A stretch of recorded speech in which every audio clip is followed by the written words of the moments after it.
Good evening, everybody. Welcome to the Mountaineer Locker Room then and now. I'm Greg Christ, one of your hosts for tonight. Also joining us will be Mickey Plumley and Frank Fear to host as well. We appreciate everyone tuning in. We've got another great show we feel like tonight. I know anyone who is a Mountaineer fan or a Buffalo Bills fan will be excited about our guest tonight, and we are excited as well. Tell you who that is here in just a moment. Before we move on, we want to ask you to like and subscribe on the YouTube channel. That helps us put this kind of stuff together, and we appreciate your support, and we appreciate you tuning in. We want to mention a couple of things off the top here before we get to our guests. First of all, our baseball team has been selected for the NCAA tournament, and they'll be in the Tucson region, and I believe their opening game is against Dallas Baptist. And I know most people haven't probably heard of Dallas Baptist, but pretty well-known baseball school. I know in my years at West Virginia Miners, I was the official scorer, and tons and tons of players for the Miners throughout the 6-7 years I was there came from Dallas Baptist, and some really good baseball players. So it won't be an easy task, and Frank's prepared some graphics for us. We'll put up here just a little bit about the baseball situation and the team that we're playing. We also want to mention that the WVU 2024 game simulations and videos that Joey has put together are available for viewing on the Voice of College Football, the West Virginia site. There's a Penn State game, Pitt, Kansas, Iowa State, Oklahoma State, and with more to come during the summer. And we'll let you know about those as we move on. And those things are pretty cool, too, to watch.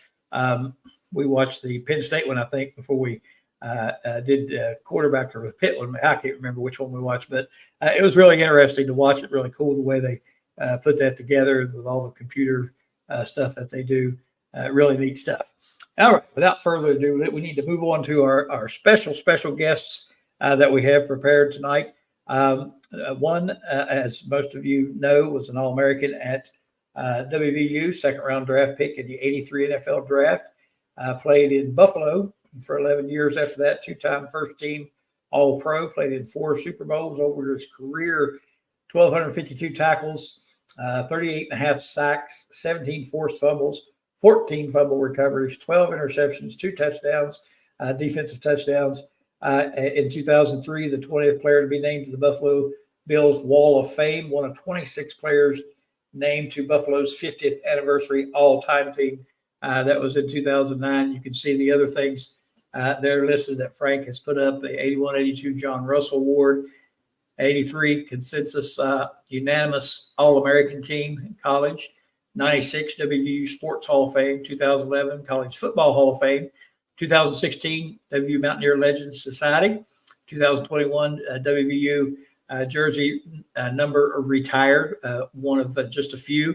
And then here recently, the Bronco Nagurski Legends Award, which recognizes the best defensive players from the past 40 years, selected by the Football Writers Association of America.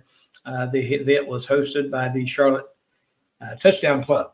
And with all that being said, and we talked a little bit prior to the show, our other guest, which is Mike Dunlap, will be joining us. Mike was an All-American player, Poca High School.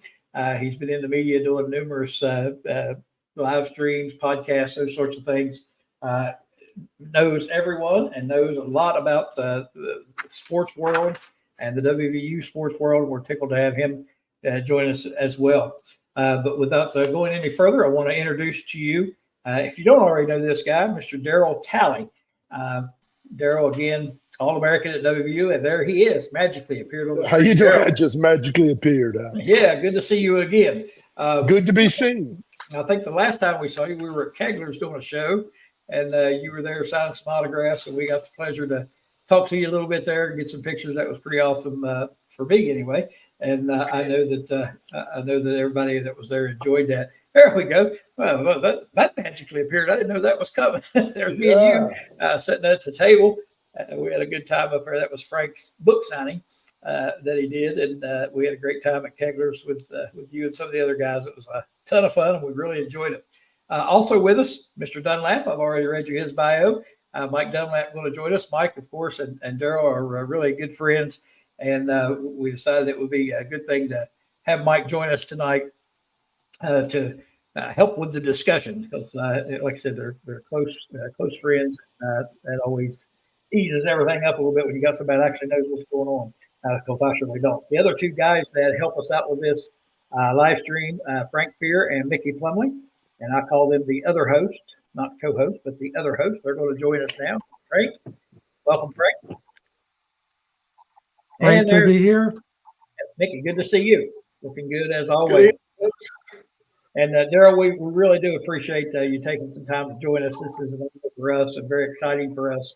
And we appreciate you taking some time for us. Well, thank you for having me. We and I have talked at length about this on my other show. The fact that it is unbelievable to me that you are not yet in the Hall of Fame, but that work is still going on. So we hope to see you in the NFL Hall of Fame before too long. Thank you. Before we get up to that, you were born and raised in Cleveland. And I think I told you last time we talked, I was a big Cleveland Browns fan. I hope you didn't hold that against me. But since you're from Cleveland, surely you can understand. And I had a person today, and I've said this a million times, when people ask you who you like or who you're a fan of, and, oh, Dallas Cowboys, oh, yeah, man, we don't like the Cowboys, et cetera, et cetera. Whenever they ask me who I'm a fan of and I say the Cleveland Browns, they're like, oh, man, sorry. But y'all are getting better. That's what I hear every single time. They always apologize for me being a Cleveland Browns fan. They say they're sorry for me. Well, I grew up in that city, so I had to understand that you grew up knowing that everybody in that city was pulling for them to win, and that was it. Yeah, and that is a rabid fan base for sure. And I've lived through all the ups and downs with them, so I can say that I've been sticking with them ever since. But anyway, you grew up there, and I'm just curious. We talked about this earlier, and we wanted to find out your transition there into playing football, and then how all that evolved into you ended up at WVU. Wow, that was a journey and a half. First of all, I'm probably the only person that's ever played 10 varsity football games and got a full ride to school. I played 7 my junior year, 3 my senior year. Yeah, it was very interesting. So anyway, we played against the number 3-4 team in the state of Ohio. And in 2 of the games, I made every tackle on the field but 2, and the other one I made 15. Well, I was not much used to watch anything else in it.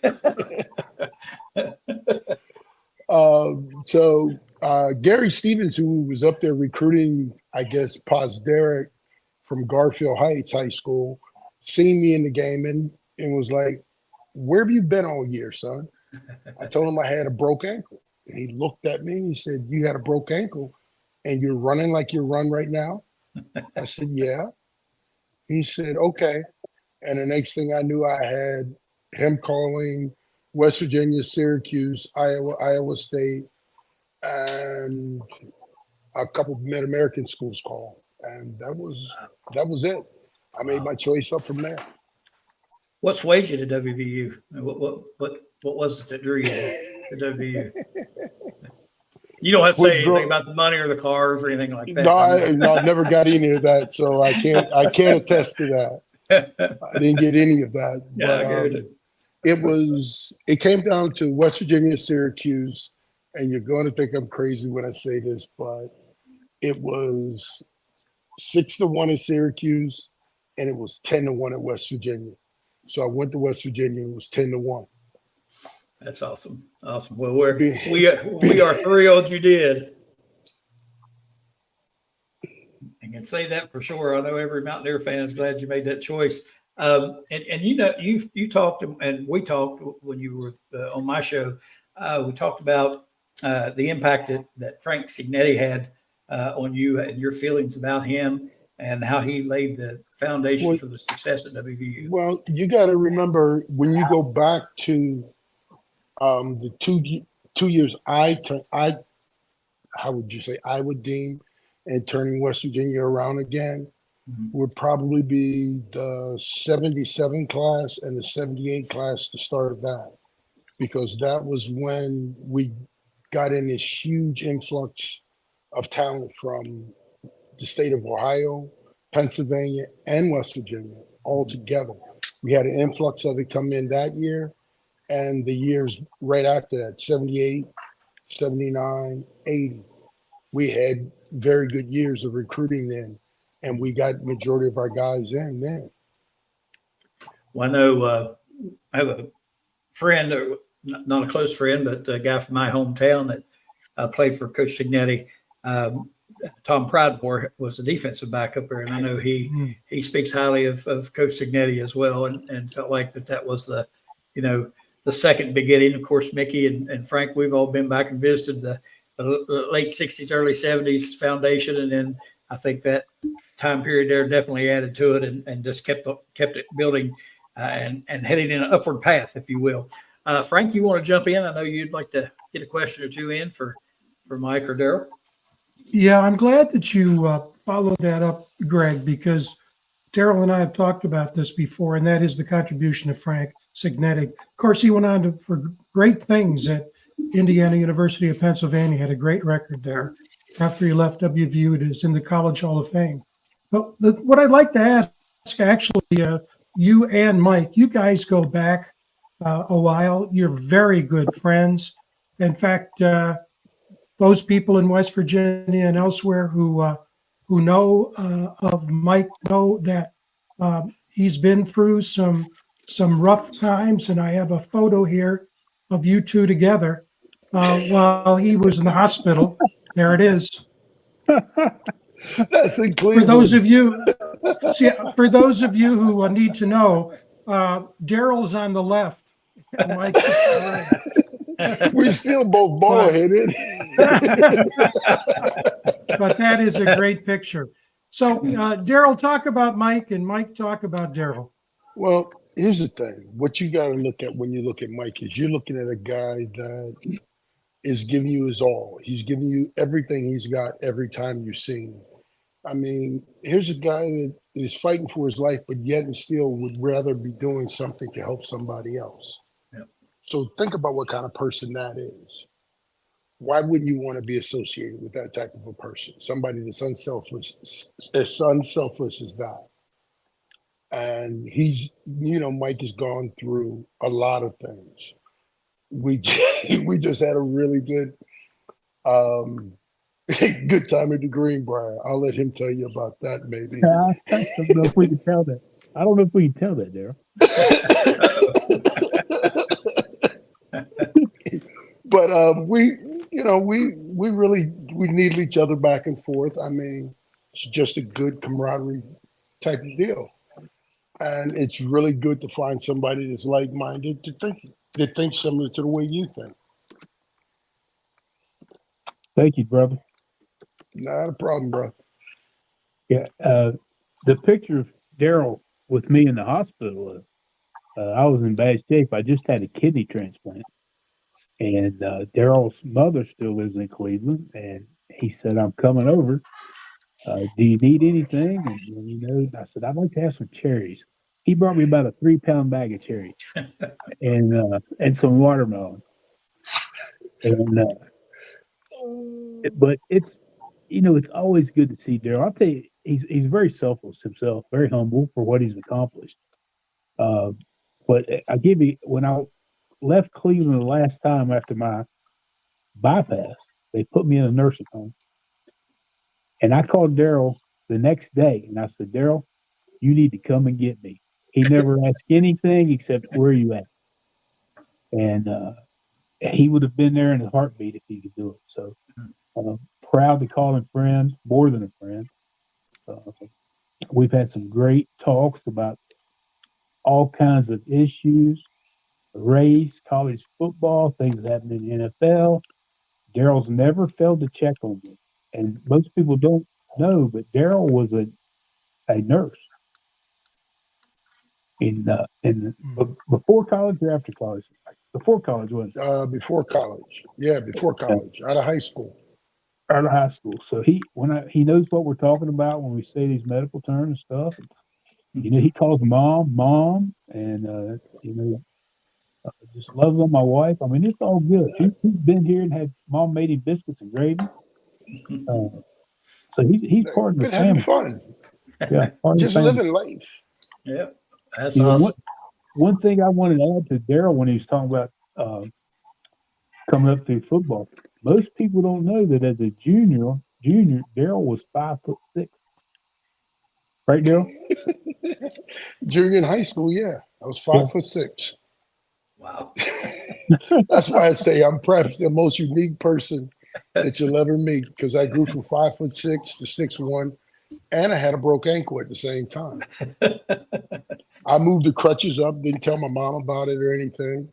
And when I went to put my school clothes on, because back then, when you bought your school clothes, you bought them in the summertime when they were cheaper. You got them on sale.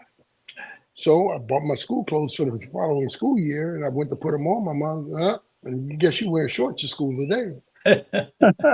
So the first day of school, I got to wear shorts to school my senior year. That broken ankle just released everything, let it expand after that. Broke your leg, so it started stretching. That's awesome. Yeah, he stretched out, but I only weighed 146 pounds, man. Okay, and you talked about Frank Cignetti, and Darryl touched on. Well, you know, Greg is, yeah. Go ahead, Frank. Go ahead, Frank. I was just going to say that when you think about the size of Darryl in high school, and then you think about the incredible career that Darryl had at West Virginia.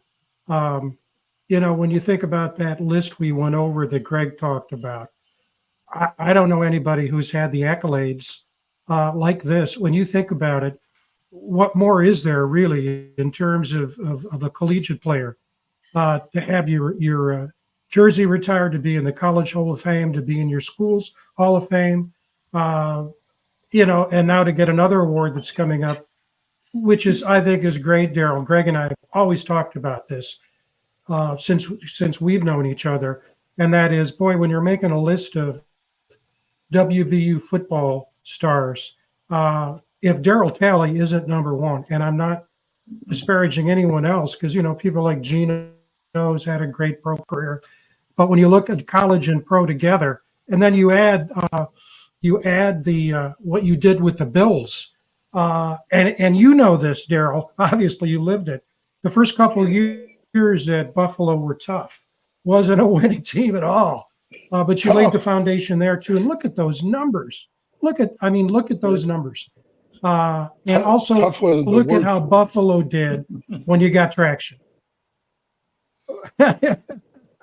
Tough isn't the word Unbelievable. for it. I mean, let's put it this way. When I first got to Buffalo, it was the first thing I will say was I'm really, really thankful to Frank Cignetti for the simple reason of having the foresight to redshirt me. That, I think, was perhaps the most important thing that happened to me, because it gave me, my body, a chance to mature, grow up a little bit, grow into my body.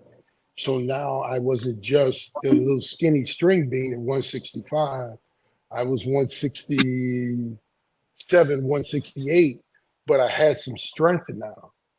And he's seen that and gave me that ability to teach me how to lift weights and stuff like that. So, yeah. Yeah, and I know. I'm exceptionally thankful for that. You know, you look at, and this is one of the things I always marveled at, was your size.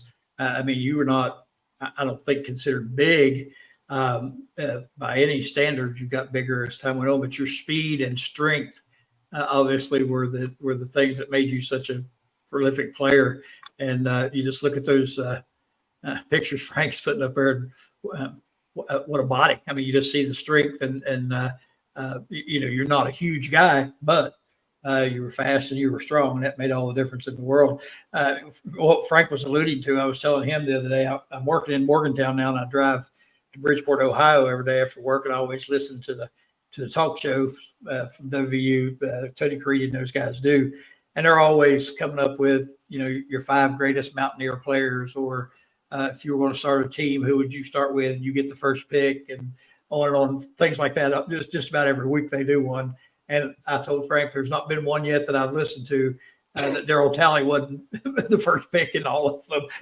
Every single one of them, they're like, I'll take Darryl Talley. So, I'm going to tell you what, now, I got one guy I want to take with me.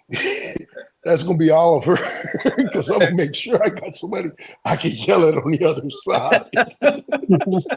They got to have somebody get on too.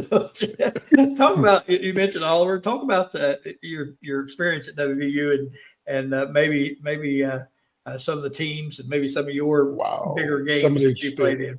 Yeah, some of my experiences at WVU. Well, met the love of my life there. Still got her. Awesome. I had the tremendous pleasure playing with a ton of guys from the state of Ohio that I don't think would. I mean, we rivaled Ohio State with as many guys as we had playing there on scholarship, because back then that was sort of the hotbed for football players, and we were a ton of guys that were sprint champs and everything else coming to school there trying to play. And it was how do I want to put it? It's perhaps one of the best places that I think that I could have went, because I had a lot of fun. I grew up a lot. So yes, thank you to West Virginia for that. What about some of the bigger games you remember? Bigger games. The one I really remember was the Pitt game. Well, no, the Penn State game. My senior year, a Penn State game in Morgantown. I take and knock Todd Blackledge out of the game. Jeff Hostetler comes into the game. Quarterbacks the rest of the game. Kurt Warner returns a kickoff for a touchdown. Yep. And after that, I told Coach Nehlen, I want to play on all the special teams. I want to be on every special team. I don't, because I am not going to get beat like that ever again.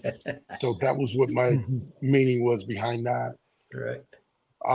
That game there, and the Pitt game, I think were two of my best games I've ever played. And the Pitt game, I was bound and determined to beat Dan Marino. I had tried everything I could do to beat him by myself, doing everything. So I got even with him at the next level, but he owned me. He owned me at West Virginia. I hate to say that, but he did. He owned he owned a lot of people. I don't think you were the only one. To chase somebody for 18 Boston years. College. Oh. Darryl played man-to-man on Gerald Phelan at Doug Flutie was the quarterback. Yep. Man-to-man. That's incredible to me. Yep. I got stuck in a lot of let's put it this way. When I think about some of the guys I got the chance to play against playing in West Virginia, I got a chance to play against Mike Quick in North Carolina State, and I had to cover him. Jimmy Cephalo, I got to play against him. So yeah, I got to play against some good wide receivers coming up. So I got my, as they say, my share of burns in early. I got taught by some of the best to do it. So I guess when I got a chance to play against somebody else, I was going to make sure they knew who they were playing against. Because I was going to let them know at the end of the day, my team's going to win. The color jersey I got on, then me and my guys, we're going to win this. I don't care what you say or how you look at it. We're going to win. Awesome. Mickey, you want to jump in there and ask a question? Hey, Darryl, how you doing? All right, how you doing, Mickey? All right. We met up in Morgantown last year when you did that interview with Greg at Kegler's, and yes. I just wanted to offer up, my pride in your accomplishments, not only as an individual but as a Mountaineer. Certainly, I followed your career. I played back in the '60s, long time ago. I'm the representative from we call this show Mountaineer Locker Room then and now. I guess I'm the way back then person representing. I'm not the The now. Mountaineers, I guess I'm in the middle. But yeah. Oh, you're just a young pup compared to me, man. But a couple of three things I wanted to ask you about and share with you also. I was aware that you grew up in the Cleveland area. And actually, I'm from Mount Hope, West Virginia, a little town down in the southern part of the state, and was fortunate enough to get a scholarship at WVU. But the summer of my senior year in high school, I had the opportunity to go up to Cleveland. I had a cousin who worked in a family-owned paint factory up there in Shaker Heights. You familiar with Shaker Heights up there? Yes, part of the LEL. Part of the conference I play football in. Oh, okay. So you're very familiar with that area. And the point that you made about all the Ohio State players, I can remember going down to a local park close to a lake there in Shaker Heights, and there was nothing but Ohio State players working out on their own, getting ready for the fall football season. And I ended up canning paint in that paint factory, 1 gallon cans of paint and 5 gallon cans of paint all day long, loaded them on a 2x4 to be carried away on a tractor trailer truck that night. But it was just a great experience. And when you came along there, I knew you were from that Cleveland area. And one of the things that a lot of people, you may have mentioned this earlier, but you actually broke your ankle when you were a senior in high school and missed the last 9 games, didn't you? Yeah, that was my senior year. Yes, I missed the first 7 games. I played the last 3. Okay, so you missed the first 7, games. played the last 3. Yes. And how did that affect the colleges that were interested in you and offering you a scholarship? They have any trepidation about that at all after the ankle injury, or didn't phase them at all? It did. Well, Ray, to be honest with you, I wasn't being recruited by anyone. I had written Ohio State, Michigan State. I had written all of the big colleges, and no one had called me back until after I played these last 3 games of the season. After I played those 3 games at my senior year, then I got calls from other people. But until then, I didn't. Okay. I had tried tried recruiting myself. You'd mentioned that Dan owned you in that Pitt rivalry, but actually you intercepted a pass in that 82 Pitt game, didn't you? And you blocked didn't you block a punt in that game and return it for a touchdown? Yeah. That's why I said I tried to beat him every way I could. And I mean, I tried every trick in the book, everything that you can do on defense to beat a guy on offense. And I could not get it done. I mean, well, I think you certainly. I got even later on in life. I got even, but we still didn't get the other. Yes, I got even when he got to Miami and I was in Buffalo. Yeah, I got a chance to extract a little bit of my 5 pounds of flesh. Well, I read an article that John Antonic wrote about that particular game. He said the only problem that day was West Virginia had 1 DARRYL Talley, and Pitt had about 7 or 8 DARRYL Talleys. That's the only reason why the Mountaineers lost that game. But I really enjoyed, watching you and your career. A couple other stories about you. One thing that I really respect about you, DARRYL, is, and correct me if I'm wrong, but you played 12 seasons with the Bills, and you never missed a game, did you? No. Now, that reminds me of the Iron Man. Got to be delivered. I tell you, that takes such dedication and hard work and persistence because, the speed of light that players are going at and the weight increasing every year, I think it's just phenomenal. You're like the Iron Man of baseball, the fellow from the Baltimore Orioles. Was it Kyle? Cal Ripken played over 3,000 games. Yeah, Cal Ripken. I know you. Cal Rowe Jr. Cal Ripken, right? Yeah. So you're my Cal Ripken of the NFL, sir. No question about it. One of the games I particularly remember is, let's see, your first 2 years, you guys went 5-6 and 6-6 at WVU, and then you turned it around that junior year. And they made the transition from Frank Cignetti to Don Nehlen. And in that opening game in your junior year, I guess it was, you guys upset Oklahoma in that opener, didn't you? No, that was my senior year. Was that your senior year? That was my senior year. That was a shot we had shot around the world because we went in around the world. Yep, we went into Norman and beat them. That's what we said to ourselves. It's going to be the shot heard around the world, Dennis folks. Oh, I very well remember watching. I very well remember watching that game. I think we were actually down 14-0 in the first quarter, and then. I remember it too. When you got a fever, you got a temperature of about 102, and Dennis is looking at you, telling you, "What's wrong with you? You ain't the DARRYL Talley I know. Get up off the ground. What is wrong with you?" Hey, a couple other things about you that people may not be aware of. You were actually present at the inaugural singing of "Take Me Home, Country Roads" by John Denver in the Mountaineer Stadium, weren't you? Can you talk a little bit about kind of goosebumps you got when that happened? Oh, dude, when that happened, just going back to that day, I mean, you're standing around going, wait a minute, man, John Denver's in Morgantown. John Denver's singing right now. And we start looking at each other and we're like, are you kidding me? And it's a song about us. Dude, it's about this state. Yeah. Dude, that was some of the most exciting.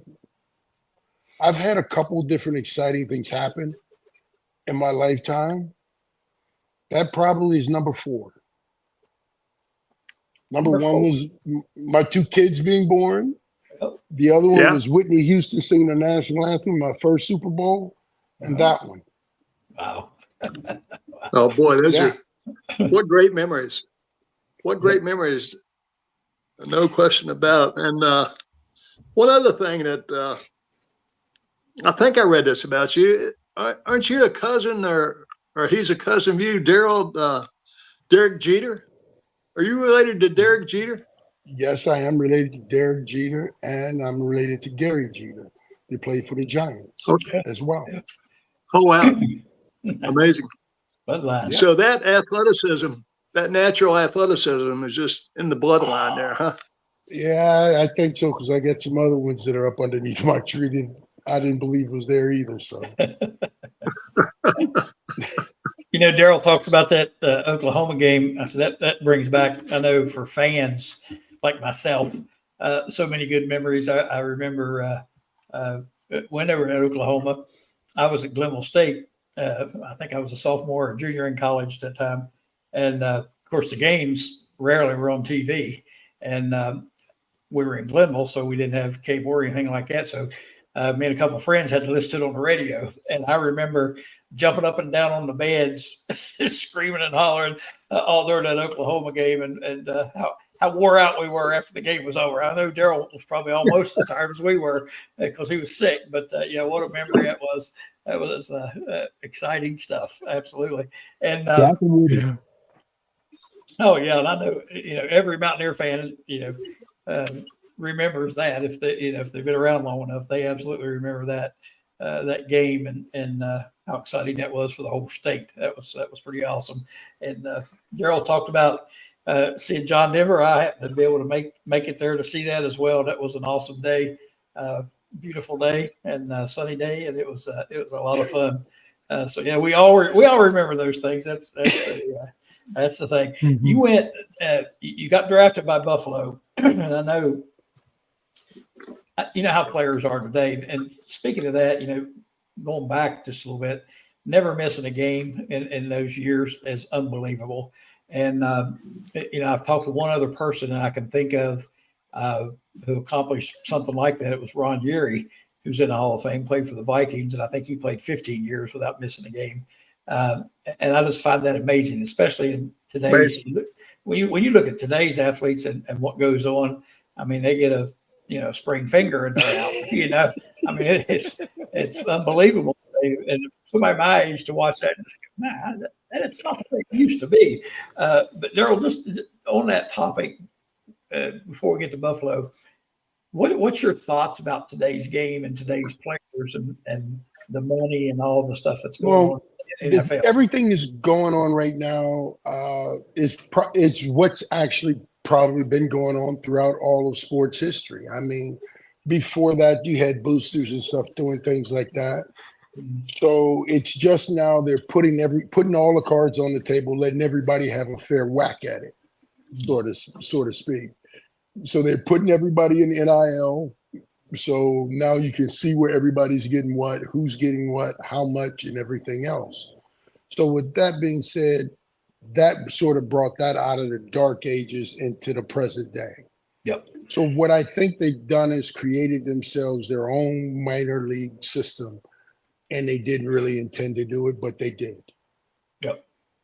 So what they're doing now by paying the college kids now, so by the time they get to the NFL, now it's going to be actually like it is when you go from minor leagues in hockey or minor leagues in baseball and you move up to the major leagues. It's actually going to be that way. It's going to be stepping stones like that now. That's the way it's going to be going forward, from what I can see. Right. So that's going to be an interesting deal.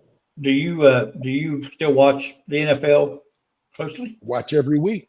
I watch every week because I want to see just how much different the game has changed.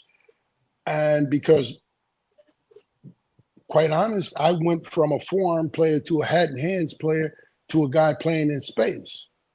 So I got to see that whole evolution of football come before anybody else did. Because if you think back, we were one of the first teams spreading everybody out all over the field, making you cover in space and making you have guys to be able to do that. Right. So, I was at the point of that spear a long time ago, and I got a chance to see it. And now watching the way they're trying to get guys to change the way that they tackle. Well, number one, they should have people teach people how to tackle like they should. Right. Because it's not being done properly. Right. But then again, that's a whole different discussion. We got a question here from audience member. We want to ask you before that, do you think we'll see a player in the NFL today that will play 12 years without missing a game?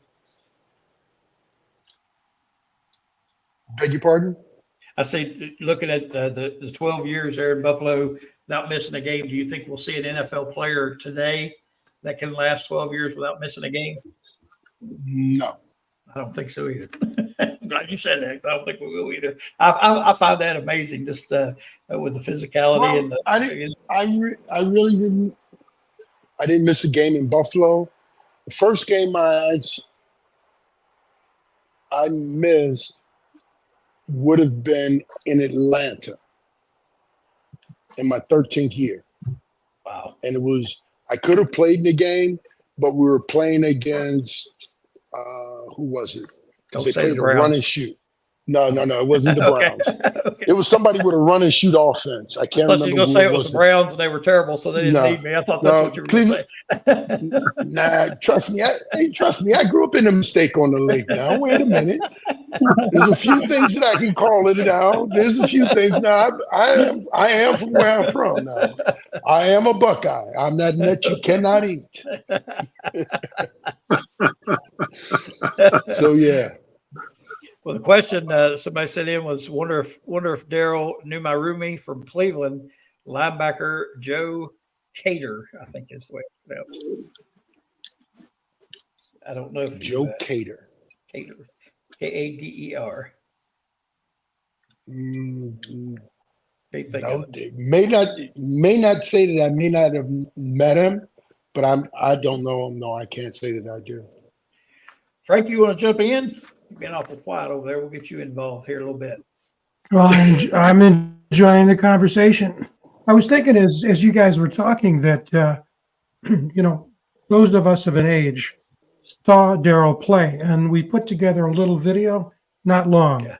But if you didn't see Darryl play live, the tenacity, the aggressiveness, the persistence comes through. And so let's just show this. It's only a minute long and we can talk over it. So your thoughts as we go through this, Mike, and here it comes. It's coming right now.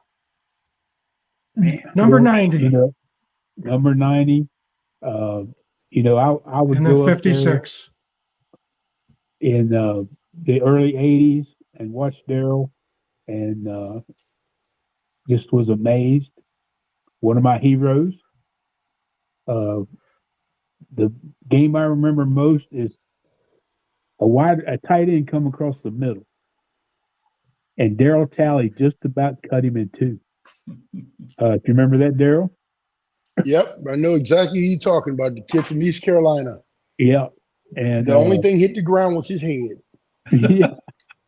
I wanted to add one thing to you, Greg. You was talking about the longevity of Darryl. That also included 17 surgeries, if I'm right, Darryl. Yep. Wow. So he's 17. 17. But I will say Wow. this. I will say this. I got him beat on surgeries. Yeah, you do. You do have me beat. You got to see Mike. Mike looks like he looks like a road map. Somebody's got a sunken treasure map that they've hid treasure on him. You know, I think back in the football that I've watched, especially NFL, and you don't like to do comparisons, but I think a lot of people, when they watch Darryl play and would think about who's he remind you of, I don't think there's, in my mind, there's any doubt he reminds you of Lawrence Taylor with the just the brute strength, the quickness, Right. tenacity, just unbelievable. And seeing that little bit of video right there, it's just amazing to have watched. And I wasn't a Bills fan, but I sure did watch the Buffalo Bills when Darryl was there because I wanted to see what he was doing. And Darryl, you went, you ended up playing alongside Bruce Smith and some other great football players. What was that transition like? I know going from WVU then to Buffalo, it had to be a little bit of a job for you to figure out what was going on and how it all worked out. Oh my God! And I'm sure you talking about a nightmare. First of all, when I first got to Buffalo, we were a halfway decent team. We missed the playoffs my rookie year by one game, and that was the last game of the year. The following year, the bottom fell out. I mean, we were 2-14. Oh, we were 4-12, then 2-14, then 4-12. I had never been so disappointed and couldn't figure out how I was going to get out of where I was at. But I was not going to stay at the bottom. And I made my mind up that if they wanted to play, okay, come on, let's play. You want to play? We'll get some people in here that can play. And when we got a few folks in there that could play, and we sort of grew together. Actually, we all grew up together, and we relied on one another like a family. Just like you lean on your brother for something, we leaned on each other for everything, and that just drew us closer and closer together, offensively, defensively, and as far as our special teams went. Because, like I said, if I was the leader and I had asked Coach Nehlen to put me on special team, Coach Nehlen put me on special teams before my senior year, after my senior year in college, you can better well believe I'm going to be playing on every special team I can play on in the NFL, because this is about money and I got to win. So, yeah, I told him, I said, I'm playing special teams too, so all y'all might as well get ready to do the same. So we agreed, and that was it. That's awesome. You again I mentioned Bruce Smith because I had gone down to Virginia Tech to a coach's clinic, and he was a senior, I think, at Virginia Tech at the time, and we got to go out and watch her practice and close and all that. And I've never had seen it before, a human being that was so big and so quick. That was the most amazing thing I'd ever seen. And I told my head coach, I was like, my God, look at this guy. And then we figured out who it was later on, obviously, and that's just kind of history. But you guys made quite a tandem there, and I know you probably would like to mention some of those It's my brother. side for all those years. I know you guys were a great defensive team. Talk about some of those guys if you want to mention them. Oh my God. Bruce Smith, Cornelius Bennett, Shane Conlon, Art Steele, Fred Smirlis, Nate Odom's my corner, Leonard Smith, Mark Kelso. Wow. Just to name the guys. Oh, Kirby Jackson was the other starter that I missed. So yes, some of the guys that I went to war with that knew no matter what happened, what alley we walked down, we were always going to be there for each other. And we took our share of lumps, but everybody else that was giving us our lumps, they took a few of ours at the same time. And we was not too shy about handing out lumps because people were trying to give them to us really, really bad and really, really quickly. Yeah. So, and when you grow up learning that you got how you have to compete at this level because you didn't have to compete at Pitt and Penn State, that makes this next level really, really easy because you're looking at the same guys across from you that you done played against that were there. And you're saying, you know what? Y'all just ain't that good right now. Right. I'm ready to beat your butt. And that's when you decide that you're going to take on everybody and take on all comers. I have another comment there. I don't know who all can see the comments, but LW, I'm not sure who that is. We said I used to work with Richmond Webb about 15 years ago. Some great stories about the battles against the Bills defense. Yes, they were epic battles. Epic battles. Trust me. I've had epic battles with Richmond, Keith. I got a broke finger from Keith Sims. Me and Danny going back and forth, him trying to make a monkey out of me, throwing the ball to the running back out of the backfield. Yeah, we've had a lot of fun throughout the years. Yeah. You know, I know you were in 4 Super Bowls. It had to be some of the most exciting things you ever went through, I would guess. And I know a lot of people watching and listening would love to hear what was it like to go, other than Whitney Houston singing, what was it like to be in the Super Bowl? That has to be an awesome memory. The only thing I could think of to say is everybody in the world is watching you. That's right. Yep. That's right. Everybody. Think about that. Think about the gravity of that. You're the only show on TV right now.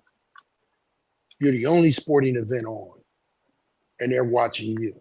Yeah. Yeah. What? Me? There's no kid from East Cleveland, Ohio? No. Yeah, that's pretty amazing. That's just when you put it into perspective, just like childbirth. It's a pretty amazing thing. Yep, I'm sure it was. We mentioned the Hall of Fame earlier. You know, I think I asked you this when I had you on my show, but I'll talk about it again a little bit. You know, again, when we sit here and we look at these, you know, we just look at your bio, your career, you know, the fact that you played, 13 seasons without missing a game. And then all these stats, it blows my mind that you're not in the Hall of Fame already. I don't know what these people are waiting on or what they want to see or what, but is there any type of process? I mean, you see people go in sometimes and you're like, what? But when you see people that aren't in that deserve to be in, it just seems like there would be some way that people that maybe know people could say, hey, they need to take a look at this. Is there any work going on like that? There is a process in which it is done, but I'm not doing it.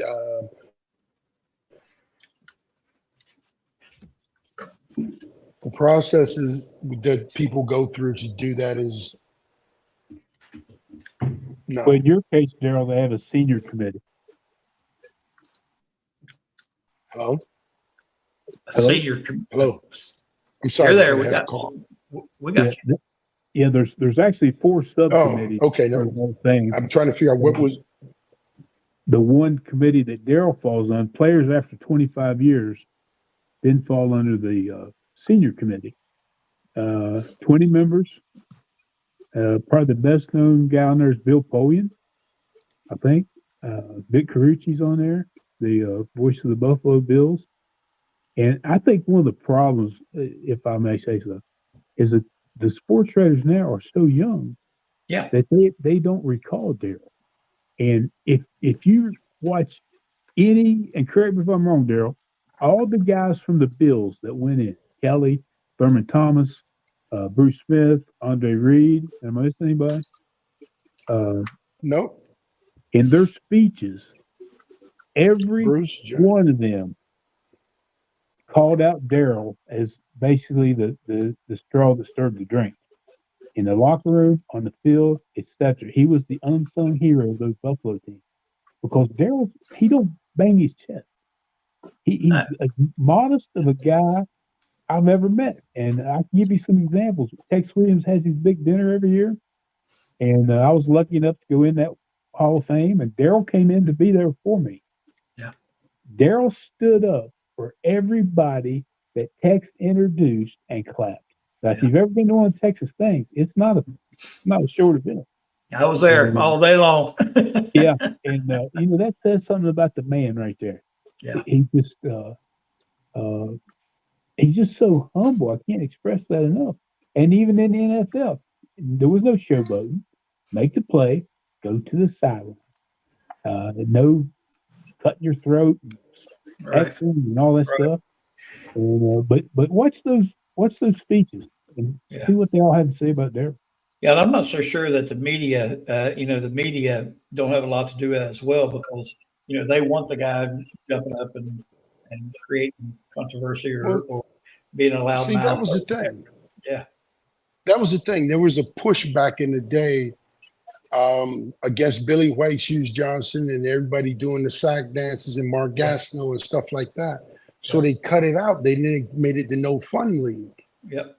So I was caught in the middle of it. So I was just like, look, you know what? I'm not going to get involved with it because guess what? That's just going to give him a little more ammunition to come back at me with. Yeah. But Daryl, you never, even in college, you never showboated. No. You made the sack, got up, went back to the huddle. And here's another point. If Daryl had been a rush in, who knows how many sacks he would have had. Yeah. Because nobody could block him. Nope. Couldn't catch him, but block him. No. If you watch the film where he intercepted a playoff pass against the Raiders, Tim Brown can't catch Daryl. I mean, it's just, again, you're the only person that caught on to that one. You're the first person that caught it. And I went, I was slow. I got a world-class receiver running. A lot of interesting points about Daryl. I could talk about him all day. And his marriage for the Hall of Fame has nothing to do with our friendship. Right. And I told Daryl, Daryl, huh? Well, you know what I mean. I told Daryl, I said, if you were on the playground and picking a kickball team and Darryl Talley was available with all these, who would be the first guy you would pick? Darryl Talley. Yeah. And I mean, I just think the world of it, man. Well, Mike, I want to ask you this, go back here to this. Well, first of all, I want to say, I think I also said this on my show before. He was the baddest looking man ever, man. He had that Jerry curl hair looking good. And I wasn't no Jerry curl. Hold it. he looked good. All right, I'm sorry. Oh, that's good. And I told No. Daryl, we were on a conference call one time with somebody, and I said, you know, when I was a kid, people tell you to look under the bed for the boogeyman. They told me to look under the bed for Darryl Talley. Oh, he's a bad looking man. Bad Yeah, looking. he was. All right, he I was apologize crazy, on the Jerry curl thing. Tell me what that look was. That was my hair. That was it. That's what God birthed me in this world. Daryl In this curl. world with. Daryl curl. No, when you're black and Good, Indian mixed. See, when you're black and Indian mixed, you have a funny little mixture of hair. Shit, I thought it looked great, man. I wanted some So of that. yeah, it was a little different. Yeah, he looked good, man. He was a bad looking guy. Mike, I was going to ask you, is there, I mean, as fans, and I mean, I don't really know that we'd be considered journalists, but in the media, sort of, is there anything, I mean, can we write letters as a fan or a media outlet or anything like that to wake these people up? I have the list that I can send you Absolutely. of the 20 members on the senior committee, their emails and such. And I have reached out to them. And I started this before I got sick. And as I got sick, I kind of had to back off. Wolfley was going to do it. And then, unfortunately, he left. That went awry. Yeah. But now there's a group they're putting together, including Brian Josiak, Joe Bozick, I think, Daryl. Yes. And I'm going to help them all I can to give him that push. But, I mean, the numbers don't lie. Some people have said the reason Daryl's not in is because they lost 4 Super Bowls. And I think that's probably correct. Because he was, again, listen to his own teammates. But you counter that with he was in 4 Super Bowls, and not too many people can say that. I agree, and you also counter it with they were 0-4, but Kelly got in, Bruce Smith, and all them guys. Right. But again, Daryl was not the guy. Here's the thing: we have 4 offensive guys, 5 offensive guys in the Hall of Fame, 1 defensive guy.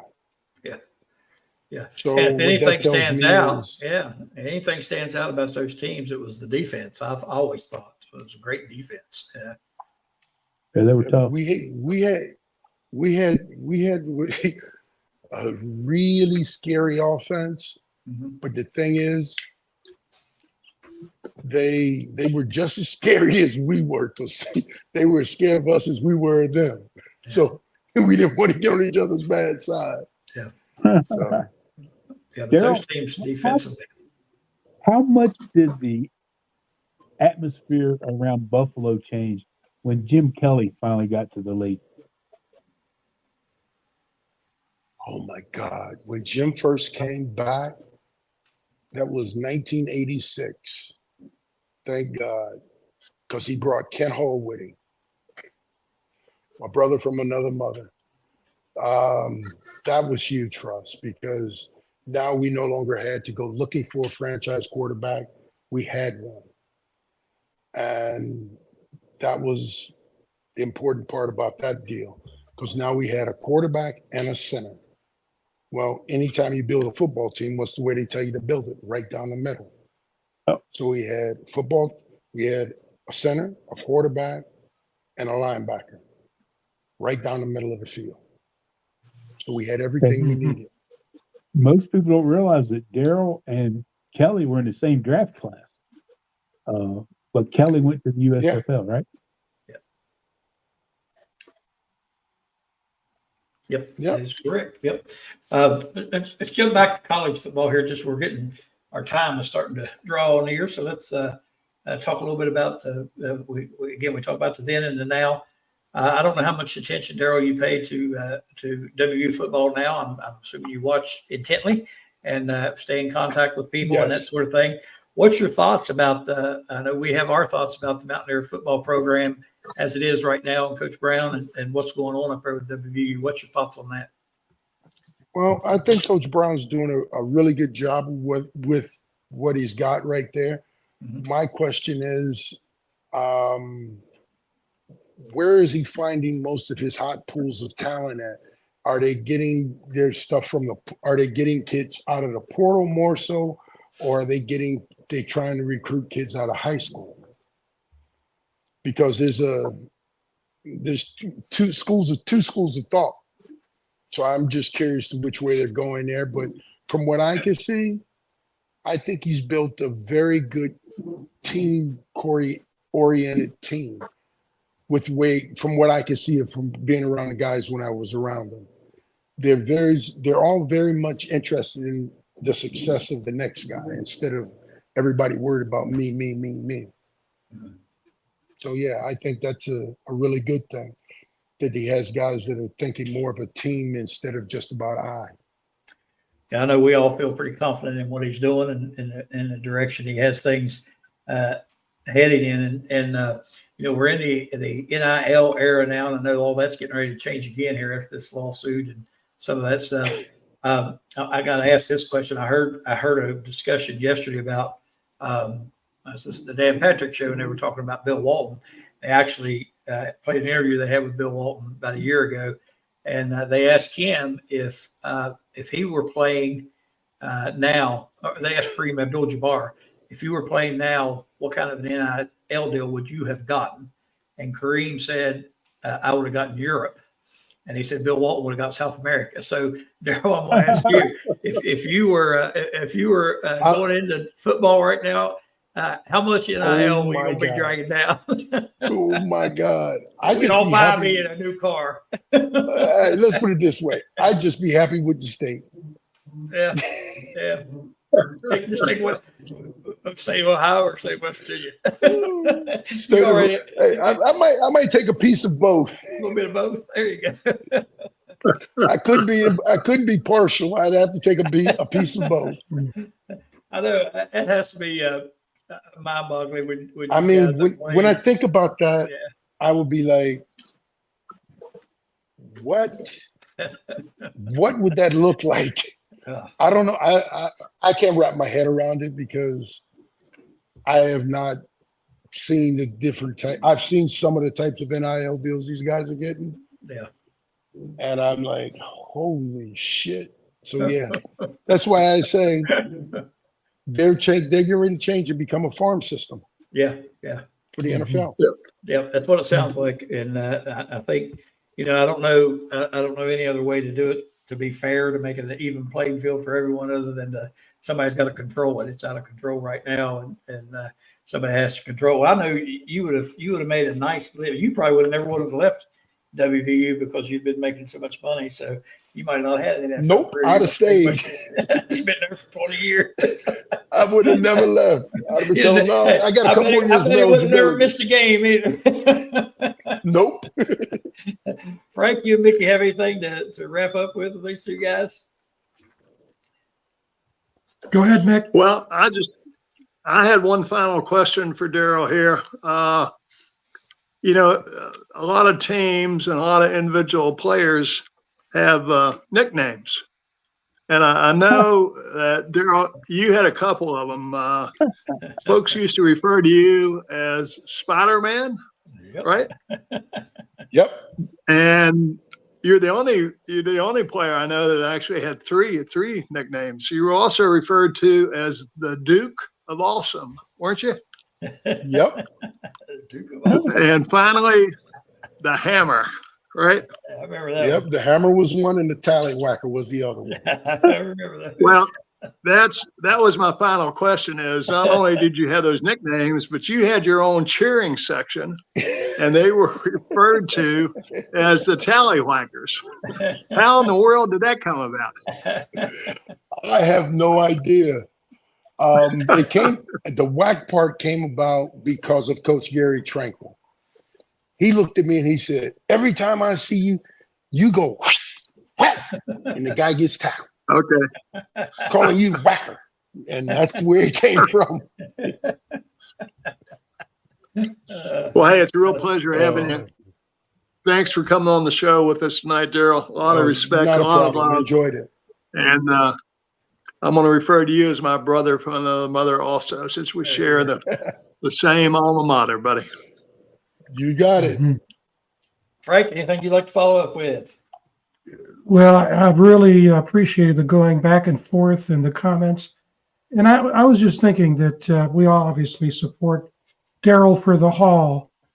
But, there are memories. And my wife, Kathy, and I are both from Western New York, and we're WVU alums. And great pride in our lives was watching Jim Braxton and DARRYL TALLEY play for WVU and the Buffalo Bills. And I think my sense, Darryl, was you played a similar role, if not the exact same role, for the Bills, the next Pretty generation of Bills that Jim played. Yes, The I did. tenacity and brains of the team. You were the straw that stirred the drink. And I think one of the things He that was. yeah. And the funny would part have- about that, yeah. his wife's girlfriend taught me in school, Linda Wow. Burdett. How about that? So yeah, I Small do have world. ties to Braxton, yes, because I looked at that and I was like, wow, yeah, I got to go through the whole gymnastics part of it. So yes, Yeah. I'm exceptionally thankful. Yeah, Yeah. And absolutely. We are his too. stepbrother played at West Virginia also. Oh yeah, Wes Wes Turner. Yeah, Wes Turner. Yep. Good. Yeah, Yep. we're Facebook Yeah. friends and great guy. Yep. He's been on the show before, yeah. 290 Oh my pound God, you outside got Wes linebacker. started. Yeah, he's a big guy. Yeah, you get Yeah. Wes on. Good He luck. broke- Good he luck broke getting the him guy's quiet. leg on a kickoff. Troy Yeah. Stratford from Boston College broke his arm or leg. On Yeah. kickoff. Yeah, he's a big dude, Yeah, on man. kickoff. He can move too. Well, listen, You're Hey, look, talking real quick. 200. You're talking 275 pounds of Yeah. man moving, man, and it's My not first- moving slow. That's right. My first day in pads at West Virginia, I had to block West, pull and block him. And I'm supposed to be this big recruit. And I thought, I got this guy. It was like running into a brick wall. He never moved an inch. Never And I thought, moved. wow. Yeah. But yeah, He's great a guy, great- great player. He is a great guy too. Yep. Listen, Darryl, Mike, both you guys, thank you so much for being with us tonight. It's been an absolute blast.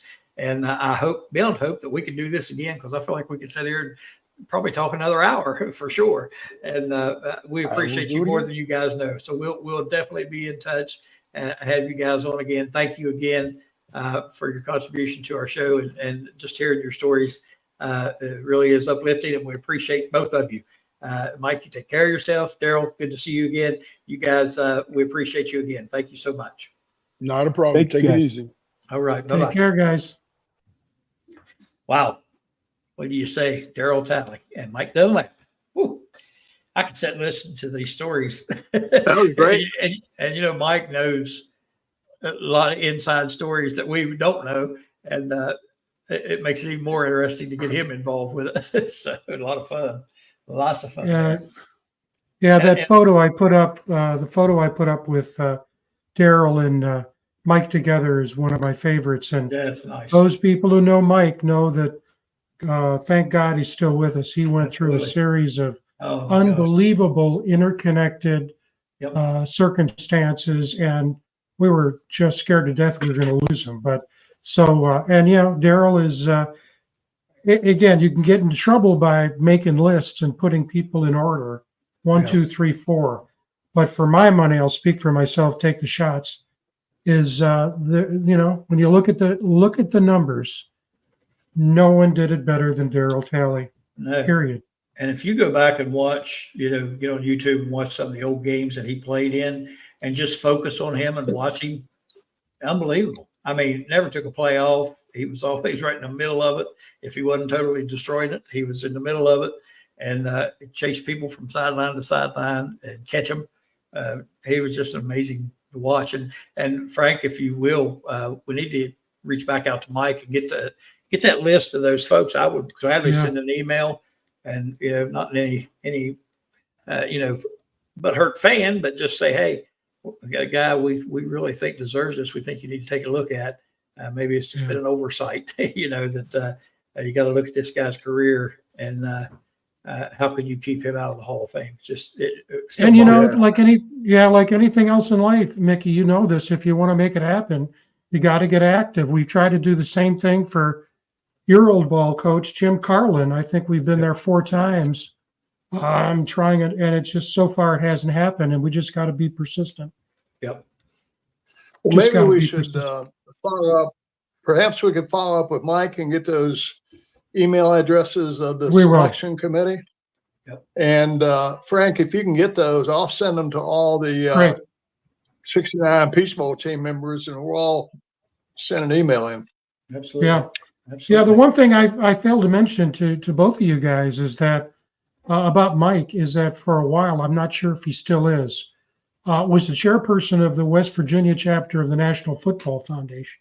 Mm-hmm. And so he does have insights into how the NFL Hall of Fame goes about their business. So I think I'll get that. And I know now that Mike and in fact, Mike's back there right now. Put him on for a second, Mike. I'm going to embarrass you there. We got to make this happen, buddy. We got to get him in the hall. Nothing would make me happy. I was hearing you guys talking. I'm pulling up the email to forward it to you right now. Great. There you go. Wonderful. That's great, Mike. Oh You're boy, a good thank man, you. Mike. Yeah, he is. You are. You take care, buddy. Thank you. Yeah, I saw him back there, so I do it. Yeah. Put him on the spot. Yeah. It just, again, it baffles me. I just don't understand it. But, you brought up a good point, and I think this might be something that is true as could be. And I hadn't thought about this. He wasn't the noisemaker, No. I mean, he made noise with his play, but he wasn't the guy that jumped up and everybody look at me and patting his chest and petting his throat and all those things that they do now. And I think the media, it gets drawn to those characters, and then they just go on and on and on and on and on about them until they're in the Hall of Fame or they're whatever, because they're in people's minds so much that they make things like that. Whereas somebody like DARRYL, who just went out and played the game as well as anybody who's ever played it, didn't make that noise and showboat, just kind of got overlooked, Well, he played on special teams, as he said. And, he has a lot of interceptions, which is great. But for me, what sticks out both at WVU as a Mountaineer and in Buffalo is the unassisted tackles. Yeah. You're looking 50, 60% in some cases of his tackles were on. And that film we showed, just that little clip. Oh, yeah. You can see he was just persistent in having a nose for the ball and getting the ball carrier. And that one block punt, he was not going to let that blocker stop him from blocking that punt. Yep. And so here's a big man doing that too. So he's a special guy, and we appreciate that. But I know, Greg, we want to talk a little bit more about baseball because the Mountaineers have what you said earlier is so true. If you ask people, do you know about Dallas Baptist? They probably say, I don't know a Baptist living in Dallas. Nope. But I'll tell you what, the Mountaineers have had trouble in postseason play in baseball. And boy, have they been you've seen this. I'm going to put this up for the viewers. Yeah. Look at these numbers of Dallas Baptist. Yeah, that's a good baseball team. 80% of its wins. 27-6 out of conference, 17-7 in conference. Look at this, 19-8 away from home. Yep. They've owned the Big 12. They beat Oklahoma State twice, Oklahoma twice, Baylor, Arizona, which won the Pac-12, and Alabama. They won the postseason tournament. They have an RPI of 17. I was telling my brother-in-law, Pat, today, I said, who loves college baseball, he's a big TCU fan, along with his daughter who went there, Megan. And, I said, this reminds me of the Oral Roberts team of a few years ago. Nobody knew who they were, and all of a sudden, they're almost in the finals. And look at these two offensive players. They got two guys hitting over 350. One guy has 16 home runs. The other guy, Mike DUNLAP, has 23 extra base hits, 46 RBIs. And look at their pitchers. They got two guys that are 17-3 combined. One guy with ERA, and Greg, we've talked about this, how difficult in the Wooden Bat League to have an ERA anywhere under 3. Right. And he's got Right. 1.98. Yeah. Yeah. I'm not kidding you. This And I is know- crazy. As soon as I saw that, I thought, oh no, how could we be so lucky? And I knew a lot of people hadn't heard of Dallas Baptist. Like I said, when I was with the Miners 6 or 7 years, and they won the Prospect League championship a few of those years, and were always in the running, always one of the better teams in the league. And a large part of their roster was made up of players from Dallas Baptist. Man, I saw some good ones from Dallas Baptist, and they got a lot of them. And as soon as I saw that, I thought, man, people are going to think this is going to be a wash, but I'm telling you now, it's not going to be easy. And I think that's just a tough break for WVU to end up out there. First of all, playing out there, for one thing, when there were several regionals right here close by, Kentucky, North Carolina, and ended up having to go out there to play and then to have to draw Dallas Baptist. That's going to be tough. It's going to be tough. Yeah, and playing ESPN2. It's on ESPN2 on Friday, right? Yep. Yep. 3 o'clock. Yep. Don't know. It depends. Yeah, go ahead. What's the start time? Start time 3. of the game is about noon, is it? 3? No, it's crawling right now at 3 p.m. Yep, 3 p.m. Okay. All 3 right. p.m. And we don't know what's going to happen to double elimination. So Right. Just because they're on ESPN2 on Friday, even if they win, they may end up on ESPN Plus. There's so many games being played. So but let's keep our fingers crossed. Yeah, it's going to be a tough road for them, but hopefully they can get back to their winning ways. They kind of stumbled a little bit there in the tournament. And, I think we talked a little bit about that and maybe why that is happening. But hopefully that they got that out of their system now. And they can come on and make us proud. Let's hope so. Yep. Let's hope so. All right, guys, we're running a little overtime here tonight, but that's going to wrap us up for another Wednesday night. Again, we can't thank our guests enough, Mike Dunlap, DARRYL TALLEY. Fantastic to hear from both of those guys. Great stories, great memories, and we need to push DARRYL TALLEY into the Hall of Fame one way or the other. It's absurd that he is not in there yet. I'll just go ahead and say it. I think it's ridiculous, but I don't get a vote, so neither do you guys. So we're all in this together. Right. But we'll definitely get those letters out to these guys for sure. Frank, Mickey, appreciate you guys. Always great contributions, and enjoy talking with you two. We shall see you next Wednesday night here on the Mountaineer Locker Room. Then and now. We got to talk about who's coming on next week. Next week for the first interview since last basketball season ended.